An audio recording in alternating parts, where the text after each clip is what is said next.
Hey Michael, this is for Dr. Loomis. Click. Hello, huge movie fanatic Nate, stopping on by. This time I'm coming at you to review the brand new Halloween film, the most recent release in the Halloween franchise. The movie that was supposed to come out last year, but because of bullshit, it didn't come out until this year. We've been waiting patiently or impatiently since 2018 for the release of Halloween Kills, the second film in a planned 3-film series of basically the sequel to the 1978 movie back in 2018. The sequel to the Halloween movie, the original from '78, came out 40 years later. Halloween, and I was thinking after I saw this movie, I kind of like the title Halloween Kills. Halloween Ends not so much, but I was like, you know what? Why didn't they call? Because for a while they were planning on calling Halloween 2018 Halloween Returns, and I thought that was a kind of stupid title. But I kind of thought of a really cool title instead of calling Halloween 2018 just simply Halloween, the same title as the movie from 40 years earlier. I thought, how about Halloween Continues? How cool would have that title been for the 2018 movie? Then this one could have been Halloween Kills, and then the other one Halloween Ends. That way they all four have a different title. That was the one thing I don't really like about, one of the many things I don't like about Halloween 2018 is just simply having the same title as the movie 40 years ago. But I don't like the title that they were pushing, thinking about Halloween Returns, because I was like, no shit, it happens every year.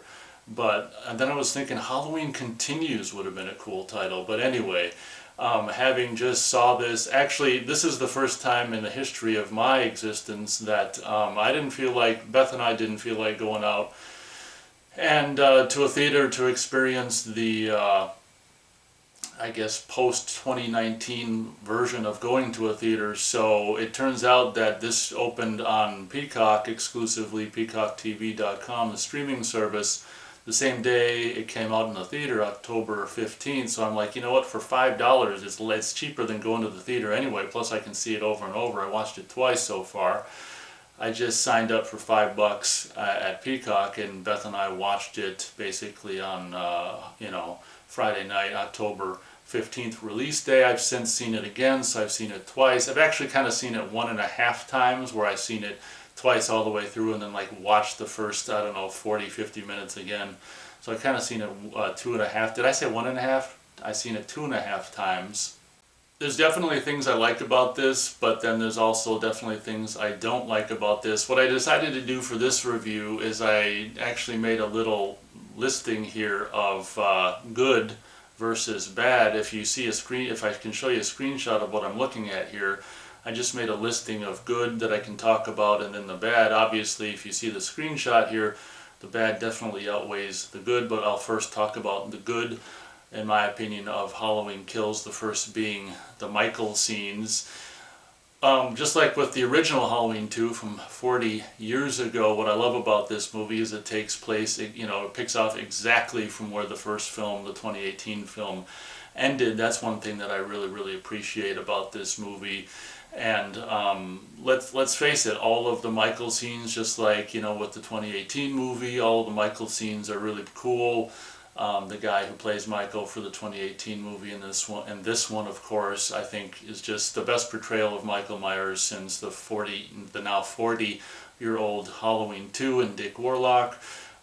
Definitely one of the things that Blumhouse got right with these two movies at this point is the portrayal of Michael and the mask. And they even I talked about in one of my fan commentaries of Halloween 2 or whatever the hell it was, that the mask breathing thing is really important in the first couple movies, and it kind of seemed to go they didn't stop doing it, but it just never was really as good to me in the any of the movies after the second one, the original second one. But they do the mask breathing stuff in here, and the Michael scenes are really cool. I guess one of my complaints about the way Michael looks in this movie, having escaped the burning Laurie Strode building, or compound, don't they call it the compound? Laurie's compound place that they could make a little little action playset for a NECA, Laurie Strode's compound / house playset, but to go with your Laurie Strode action figure. But so as I was saying, one of the things I'm not crazy about the Michael look of this movie is a little bit of like melted,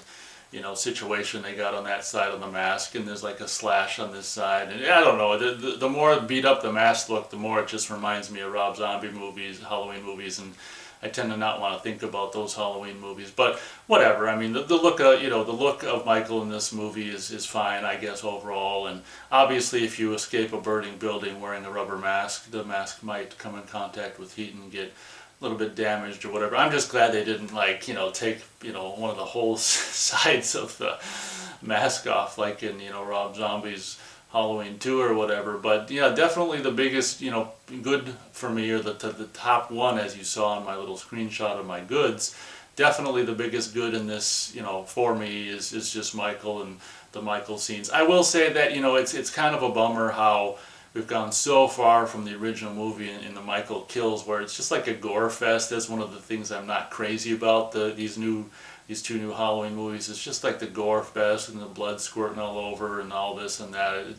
Obviously this far into the 21st century, they figure they think people want to see the gore and this and that. I mean, I could do without all the gore and splatting blood and squishing eyeballs out of people's heads and knives in the eyes and all this kind of stuff. I think is a little overkill, but the Michael scenes are definitely the highlight of this movie in my opinion. So looking at the goods here, the four goods that I wrote down, the second of which is the music, just like with the 2018 film. John Carpenter, his son, and some other guy did the music for this film. And what's really cool about this one compared to the first one is because there's flashback scenes from 1978, and basically in a time that takes place after the events of the 1978 film, where Michael is pursued and then quote unquote caught by the police. They did some really cool renditions of like the 1978 music that have like little updates. That's like the same music. I don't know if they redid the music completely or if they actually took the old 78 music and just layered new kind of sounds over it. Either way, it was really fun to hear the 1978 original kind of music with some more more recent additions added to kind of change it up and make it a little different and stuff like that. But even the music that that they do for just the whole movie in general is really cool. The opening credit music, I want to say, is very similar to the 1978 music. With, I can't remember if it was that similar. I don't think it was that similar in the 2018 opening credits. I don't remember. I haven't seen that movie for a year. But whether the opening credit music for 2018 movie was similar to the opening credit music for this or not, I'm talking about this movie now. So the opening credit music is very much appreciated by me, where it's very similar to the 1978 opening credit music, once again with new touches, new things added to it and stuff like that. So one of the big pluses for this movie for me is not only Michael's portrayal and the Michael scenes and stuff, but the music once again is very cool, and like John Carpenter, and just with new additions and stuff and newly updated. And there's obviously when they show the Myers house and stuff like that, you've got the Myers house cues, and it's just really cool. Unlike the 2018 one where it was all new stuff, what's really cool about this movie is there's because you've got flashback footage, and also the Myers house is a part of this movie. It's really cool to hear more of the old kind of older 1978 sounding music.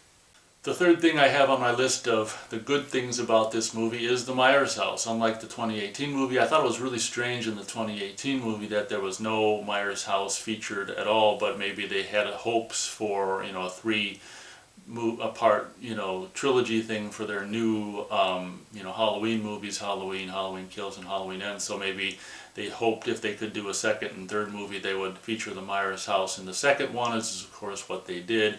Very, very, I don't know, I would imagine it's like, I don't know if it's a combination of computer generated effects and a real, I don't know if they built the house for this movie or what, but however they pulled it off, the Myers house is reproduced here in a very, very faithful reproduction, not only in a current present day 2018 version where two individuals live in it, but also a 1978 version with the obviously for the 1978 flashback footage. And it's funny how in the original movie from '78 you hear about there being a dead dog, and of course this movie is kind of goofy how the gore and so much of what is a part of the '78 movie isn't shown, and it's just so funny how the 2021 version was supposed to come out last year, but we'll just call it the 2021 Halloween movie. Of course, they do flashback footage of the '78 movie, and of course they have to show the dead dog.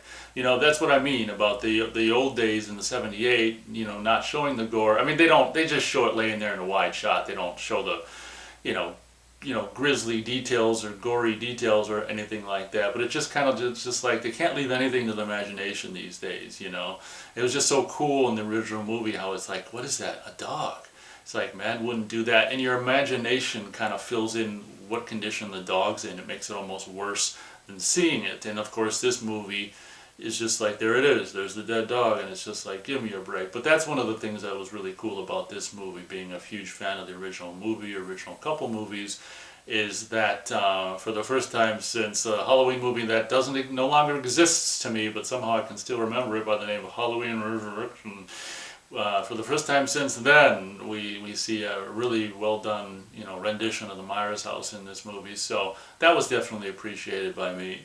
Turns out I had my notes screwed up. There was actually 5 good things, in my opinion, about this movie. I had the last 2 of them combined into one line. The 4th of which is the Burbs, the whole movie. See, one of my problems with the 2018 movie is there wasn't enough like Michael stalking around in the Burbs, spooky nighttime situation, stuff that's really important in my opinion for a Halloween film. And what I'm happy to say about this movie is the whole thing, I mean, there's no day footage in this movie. The whole thing takes place at night from the point we left off with the 2018 movie. This one just continues on through night. So the whole thing is basically Michael stalking around in the suburbs, Haddonfield, Illinois, if you will, in the spooky shadows of the moonlit night from beginning to end. He never ends up going to the hospital. It's just him walking around Haddonfield at night in the burbs. So that was one thing that was greatly appreciated by me. That was the one thing I was like, God, it's 2018 movie didn't have enough of that for me. It was just like this one little patch of time where it was just like we're following him in and out of houses, killing just random people and stuff like that. One thing I'm glad to say about this movie is the whole thing is Michael, stalk and slash around Haddonfield at moonlit night. Really, really cool, and I definitely appreciated that. So this is the last thing under the word good for my things for this particular movie, the retro footage. Now, it's almost like this can almost partly be under bad as well. I'm not exactly sure how I feel about this stuff. I think the geek, Halloween fan in me is okay with the retro footage. The retro footage, is both good and bad. I can see a really hardcore fan not liking it as well, but I'd say 75% of me likes and appreciates the retro footage, and 25% of me is like, that's stupid. Or maybe, I don't know, it doesn't really matter. Maybe 60% of me likes it and the other 40% doesn't like it. The movie opens with like this retro footage of the 1978 and all these other cops and deputies being after Michael. This is after the events of the first film, after Loomis shot him and stuff like that. He got up and there's more cops chasing around trying to find him in Haddonfield. And what ends up happening is Michael goes back to the Myers house and they end up quote unquote catching him there. And this like he looks great in the kind of the medium shot or the far shot. There's this guy they got to actually portray Loomis in a couple of shots and to do the voice and everything. And when he first came in the house in that kind of high from the top of the stairs shot where it's his whole body's in the shot, I was like, wow, he looks great. But there's like a couple close-ups of the guy and the flashback scenes. I'm like, you know what, they shouldn't have done the close-ups because he just obviously he just does it. It looks like Donald Pleasance on steroids or something when they do the close-ups. But the far shots of the guy who they have to basically play Loomis in a couple of moments in the flashback footage look great. I just wish they wouldn't have gone in on the close-ups, but whatever. I mean, so, you know, I gotta tell you, when the flashback footage started and it looked like all, you know, 1978 kind of recreation of 1978 Halloween, and they had the original kind of music with little updates and stuff in it, I was geeking out. I was like, oh wow, this is cool. I would imagine, just like with the first movie, I don't know how much of Nick Castle was playing, you know, Michael Myers, or, you know, AKA The Shape in this particular movie. You know, in a perfect world, Nick Castle would have done all of the 1978 Michael, and it might very well be the case, because there's a profile when he attacks a guy and, you know, comes out of the doorway and then, you know, holds him up against the wall. There's a profile of him there, and you can see the gut going like, so it's just like, you know, it's possible that that's Nick Castle as Michael Myers in the 78 footage, which is a bummer, which is kind of cool but not cool at the same time, because Michael didn't have a gut in 1978, but whatever. You know, if that's not the case, the guy who plays him for the rest of the movie might have played him or whatever, but regardless, they probably should have got, you know, if it was Nick Castle doing it, we'll let it slide because he's you know, reprising the role under the mask and the overalls or whatever, but if it wasn't him, they should have got someone without a gut to play Michael from 1978, but I guess that's pretty much it for the good things about this movie. Now on to the bads. Oh crap, this video is going to be really long. Okay, first one I got is the characters. All the characters, in my opinion, in this movie suck. They are annoying, they have no personality, they're just annoying. And even the non-annoying characters, in my opinion, are annoying. I think the only one I really feel any kind of sympathy for is actually the sheriff guy with the hat, kind of like Creighton Duke from Jason Goes to Hell, the guy who was it the sheriff from the 2018 one, where he's kind of by the middle of this movie with the mob, but that I'll talk about in a little bit here, he gets overwhelmed and he's just like kind of gives up. So he's the only character I actually feel like an ounce or shred of sympathy for. All the other characters, I hate them. Okay, next up for the bads, Laurie Strode. Jamie Lee Curtis does absolutely nothing in this movie. You thought she didn't do anything in the Halloween 2 from 1981. She does even more nothing in this movie.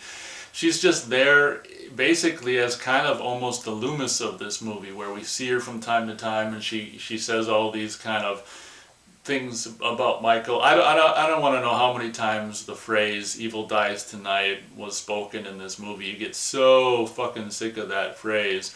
I was genuinely disappointed and surprised how little Jamie Lee Curtis is actually used in this movie, to the point where it's just like, do we even need her in this movie at all? Should she have died in the original movie? Probably not. They probably have some kind of plans for her to, you know, her and Michael to go jumping off the top of the Myers house in Halloween Ends, or some kind of plan, you know, dramatic plan like that, very much like with Alien 3 or something like that. You know, that'd be so similar to Halloween Resurrection. Halloween Resurrection.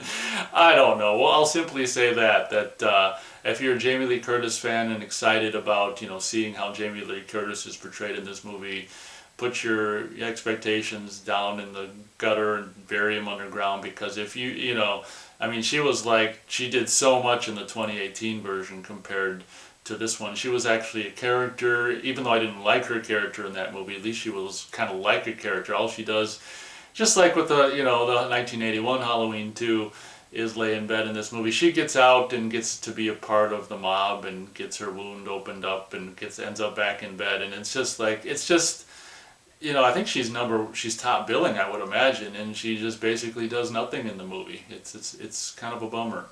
Tommy Doyle is back, portrayed by Anthony Michael Hall. It's interesting seeing him in an A movie. Probably the first time he's been in an A movie since, who the hell knows, maybe the 80s, I don't know, maybe the 90s, who the hell knows. In my opinion, the character of Tommy Doyle is so fucking annoying in this movie, and I think he's supposed to be. It's a part of the whole men are just incompetent, men are just raving, you know, testosterone heads, very much with, like, you know, Mad Max Fury Road or whatever. I think Tommy Doyle is supposed to, you know, show men in a bad light, of course, and Tommy Doyle is just like the, I don't know, just juiced up, kind of over testosterone blown. I think they're kind of portraying it in a bad way, where he's all just out to kick ass, and he ends up, you know, chasing, along with the whole rest of the mob, which I'll talk about a little later on.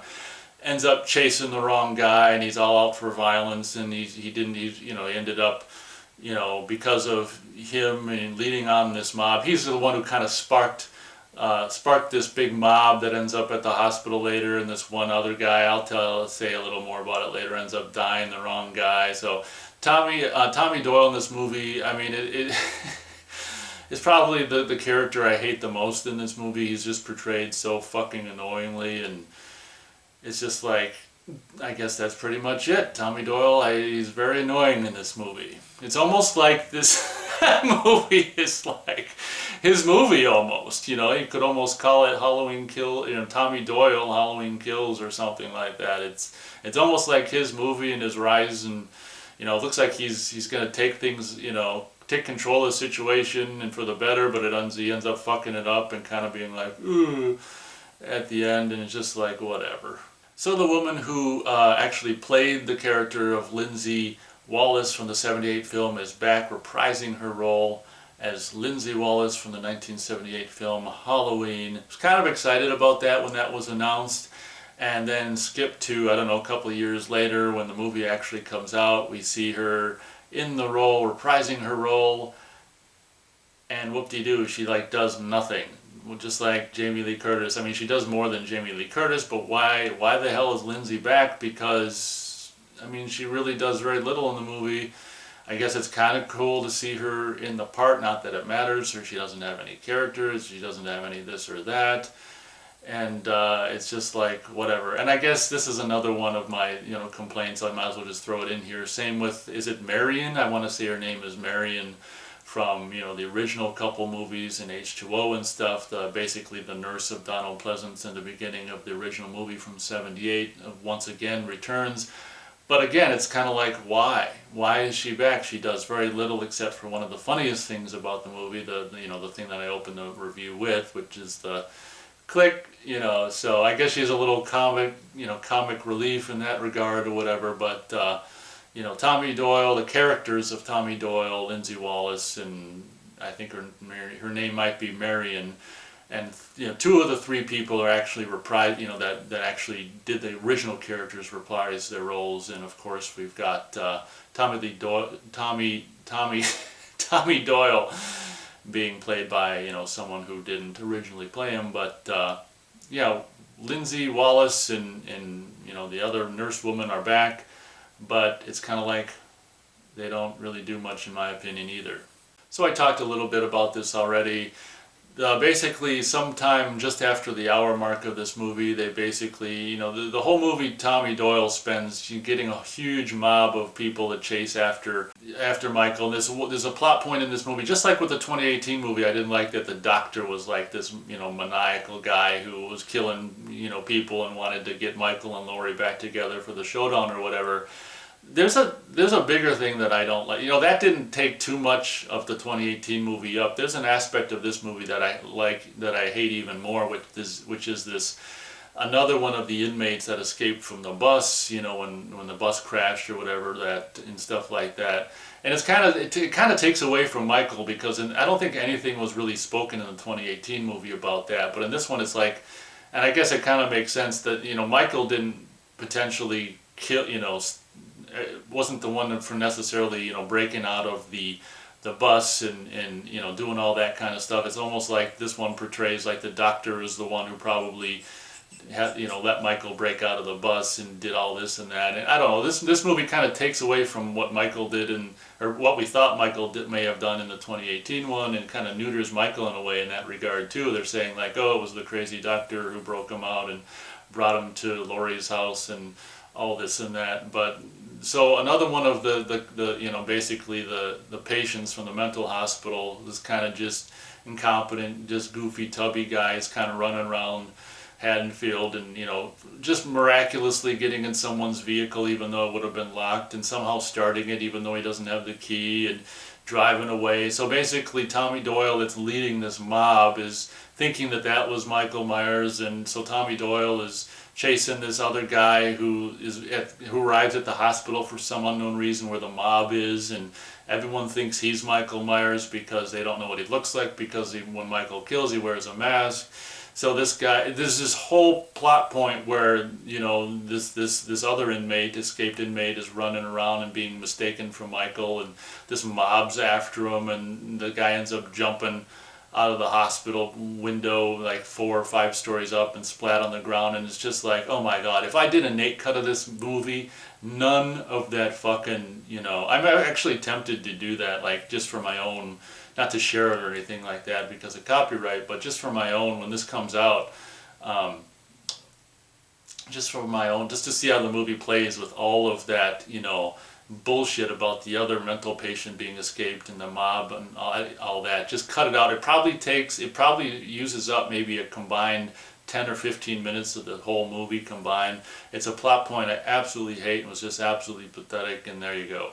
So of course in the 2018 film you've got the you know, boyfriend-girlfriend couple going as Bonnie and Clyde, except it's switched around. She's Clyde and he's Bonnie. That's one thing I thought was so pathetic about that movie. Well, that continues on. That character, unfortunately, the boyfriend guy, quote-unquote boyfriend guy, in the dress and the skirt and the whatever, the woman's clothes, the Bonnie clothes, has to spend this whole goddamn movie in a skirt. At least he puts like a, you know, hooded sweatshirt on for the duration, for the majority of the movie.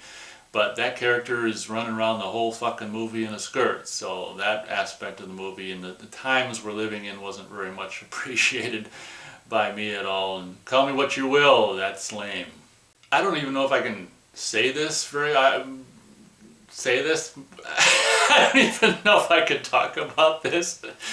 But there's a couple that live in the Myers house in 2018, and I guess we'll just keep it short and simple. They're the couple is they're non-heterosexual male couple in the Myers house in 2018. So I think maybe just that's all I'll say. So one of the aspects about this movie that I think is really lame is in the flashback footage there was this young deputy who actually accidentally shot another cop. They trying to shoot Michael, so it's the one guy from the 2018 movie, and he's also in this movie in a hospital bed in the same room right next to Laurie Strode.